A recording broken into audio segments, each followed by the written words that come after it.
Hello everyone, this is Randall Lim. I would like to share with you guys some basic principles and strategies of self-defense, as well as some common misconceptions of what self-defense means. First and foremost, self-defense is not combat. Self-defense is also not fighting, nor self-defense is also not sparring. Now, what exactly is combat? Combat is simply to destroy the enemy. Right, the objective of combat is to simply destroy the enemy. About fighting, fighting is just simply called the continuous exchanging of blows between two individuals.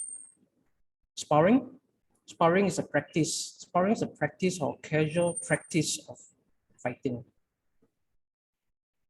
Right, so the self-defense are not any of this. Self-defense is not even public defense. For example, if there is a person carrying a weapon and going around in public on rampage, the threat is to the public. The threat is everyone, to the general public, in the general public. So in this case, it will be public defense. Public defense is required, not self-defense, because the threat is to the public. So in situations like this, we need our SG secure and our emergency preparedness measures, like the run, hide, and tell protocols. So this is a pictorial example of public defense. Someone with a weapon going around the public, threatening to hurt people in public. The threat is to the public. Self-defense is also not organizational defense. Now, what is organizational defense? If a person with a weapon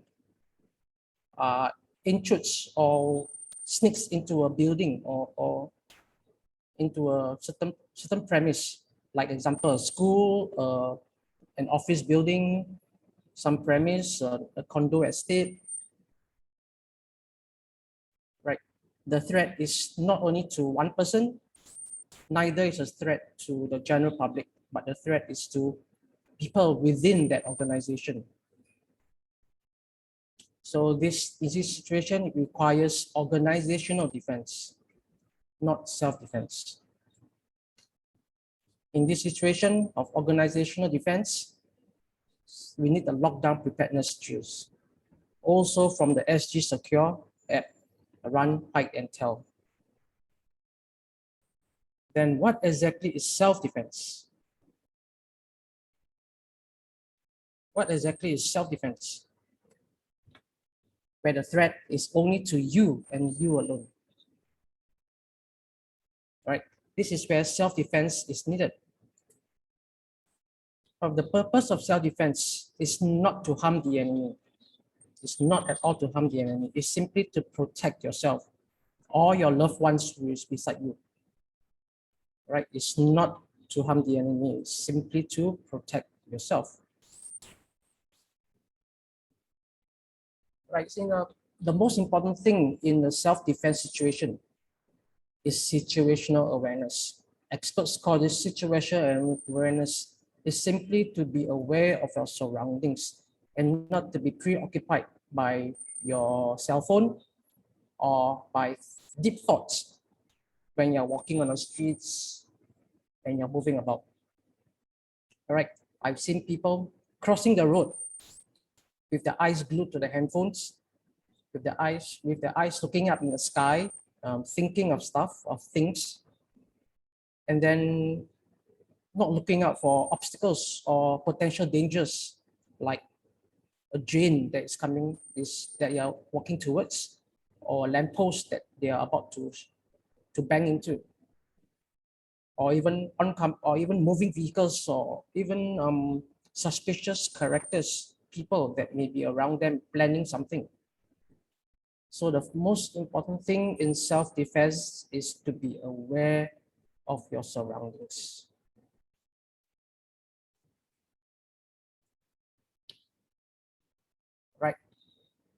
Now, when you notice a threat about to come your way, run away.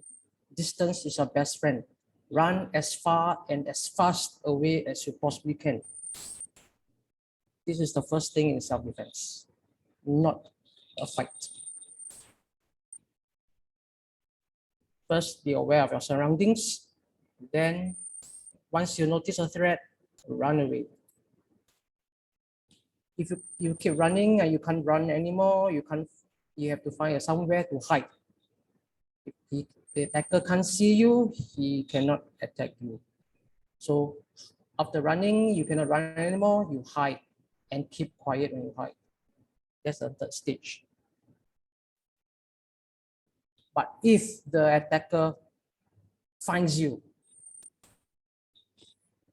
there's still no point in trying to physically fight. Next option is to try to offer your valuables. Who knows, maybe he needs the money, right? So offer your valuables, be willing to offer your valuables, your wallet, your handphone. He may just need them. But if he still does not want them, then you have no other choice but to try to negotiate with them. What do I mean by negotiating? When you're negotiating with someone who wants to attack you, never argue with him. Tell him that you understand how he feels. Tell him that you agree, don't disagree with him. Tell him that you agree with him. And tell him that let's work together to make things work. This is the strategy that we can use to negotiate only when we have tried to offer our valuables and he still does not want them. If negotiation does not work, then comes the physical defense. Right? Physical defense comprises a few strategies.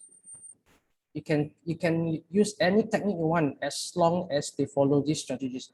Everything happens in split seconds. All right. First thing, when you see an attack coming, get out of the way. Don't be in his way. Right. Once the attack is complete, control the arm that is holding the weapon. If he's holding a weapon, a knife, a gun, or whatever, control the arm that's holding the weapon, not the weapon itself. Right? Once the arm that's holding weapon is controlled, you try to redirect his force. Now, force redirection is easiest when it's applied 90 degrees to the original force. Okay, you can redirect a force very easily by simply exerting a 90-degree force to the original force, a perpendicular force. Right? Once the force is redirected, the attacker can be easily unbalanced. He will begin to lose his balance. He should lose his balance. Because once the attacker loses his balance, he has no other priorities than to regain his balance. Right? He will not try to attack you when he's about to fall down. Right? Once he has lost his balance, he would fall down or he will collapse, whether forward or backward. Now, this is time for you to control the attacker. All right, controlling does not mean that you inflict pain. Controlling does not mean that you injure him. It simply means that you prevent him from doing what he wants to do. That's all. Okay, after you have successfully controlled the attacker, you remove the weapon that he is gripping. Of course, remove it. All right. Either you get him to drop it, and when he drops it on the floor, you push it away with a free limb of yours, a leg, a foot, an arm, a hand. Push it away from his reach. Right. So it's important. Everything happens in a few seconds from the beginning to the end, maybe 1 or 2 seconds. Right. Everything happens very quickly in a physical defense. Once you have managed to control him and disarm him, do not stay where you are. Do not wait to fight. Run away again. Each time he goes down, you run away again. Don't stay. Right? But if you cannot run or hide, maybe you have your injured You have an injured foot, or maybe you are not fit, physically fit, or maybe you are with a loved one who cannot run as fast as you. If you cannot run for some reason, what you need to do is to replace the run and hide with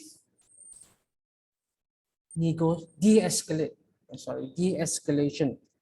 All right, so if you cannot run or hide, you have to try to de-escalate the situation.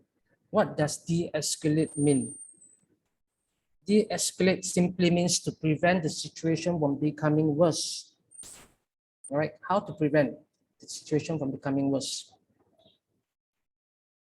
This is one way. Example, all right, how to de-escalate?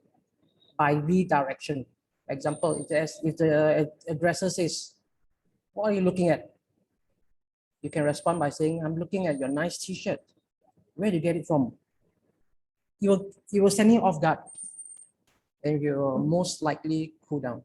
Or if the aggressor says, you're looking at my girl? Yes, she looks familiar. Is she Sharon from somewhere I know? Or, yeah, you are a very lucky guy. So these are the response that you may wish to adopt to de-escalate the situation. That is provided you are unable to run or hide. Yeah. Right. If you are unable to de-escalate, then your other choice is to revert to the original, offer your valuables, offer your wallet, offer your handphone in case he needs the money. If he can't, if he does not need the money, he does not want your valuables, then negotiate again. Agree with him. Negotiate, try to work things out with him. And then the rest will follow suit. But always in the end of everything, run away.